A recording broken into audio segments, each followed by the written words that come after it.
I'm going to ask you an unfair question at the start. Variety in 1996 wrote about Peter Jackson's The Frighteners, and it had 500 visual effects shots, that's what we wrote about it, because it was a record. Nothing had ever been that ambitious. Do you know how many visual effects shots you had in Jungle Book? I think 1,594, I think. Yeah. I mean, it's okay. So, but now, at what stage of the production did you come in on this? Because in the old days, visual effects were post-production. Well, actually, we start at the very, very beginning. I was like the third or fourth person hired before the cinematographer, before the art director, and all that. And was there anything in the script when you either said or thought, God, I don't know if we can do that? I said that to myself. Yeah. I didn't say it to them. I need the gig, so I'm not gonna blow that. Oh, we could do this, no problem. Are you kidding? Yeah.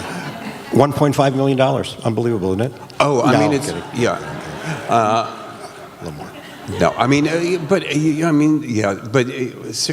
movie is a huge hit, as you know. But it's astonishing to look at. But where did you start? Do you start with the animals? Do you start with the jungle background?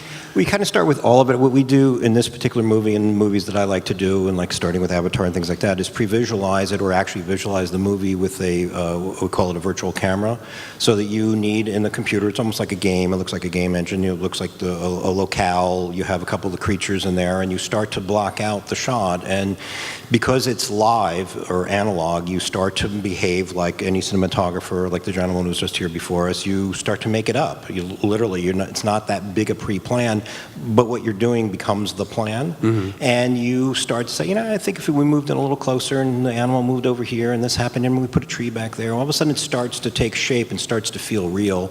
And what we're trying to impart in the movie is that it looks like it really was shot live action, that you felt that it was. Those are our cinematographer behind the camera, literally operating the shot every moment, just like a real film is. We try to remind the audience that anything you have seen before in a movie, in a live action movie, we would imitate or emulate, including rack focuses that don't quite hit exactly right. On a computer, it's perfect, but if you don't make it perfect, it reminds you of a film you've seen before, because that's all we've seen in all these types of movies.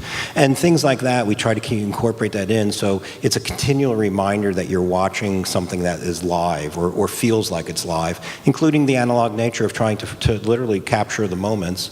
And they're kind of offhanded, and that's what's the fun about it, is that it is not this perfect planned computerish thing. In fact, we said we would treat the computer as a camera, not as a computer. Okay, but you said you were very early hire in this film process, and did you stay with it? Just to the bitter end, just to the last thing. And in fact, I think I'm still working on the film now. No, I'm trying to sell it. But now the boy who plays Mowgli, Neil Sethi, is it? Neil Sethi, yeah.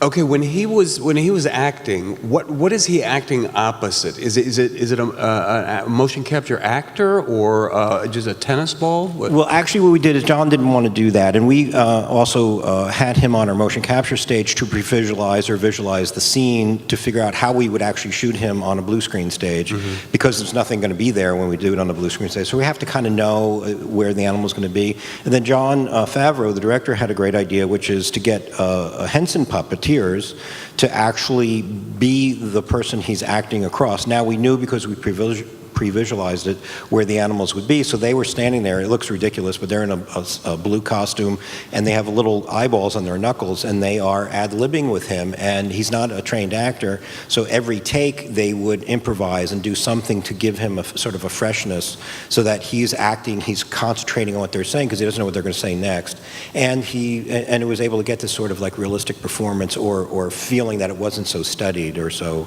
which can happen on blue screen shoots where you're looking at a tennis ball only, and it takes a very trained actor to be able to do. Like we work a lot with Leo DiCaprio. You've heard of him. And he is fantastic at it, but he's a very specific trained actor who can look at a tennis ball or an X on a C-stand and know what that is going to be eventually. But for a kid, he doesn't really know any of those things. So John had this great idea of doing that. And every once in a while, John would pop in and surprise him and shock him, and some laughs and things that are in it were sort of improv moments before the scene started, after the scene started, and all that stuff. John was trying to get a little bit of life out of him that wasn't quite so rehearsed and all that.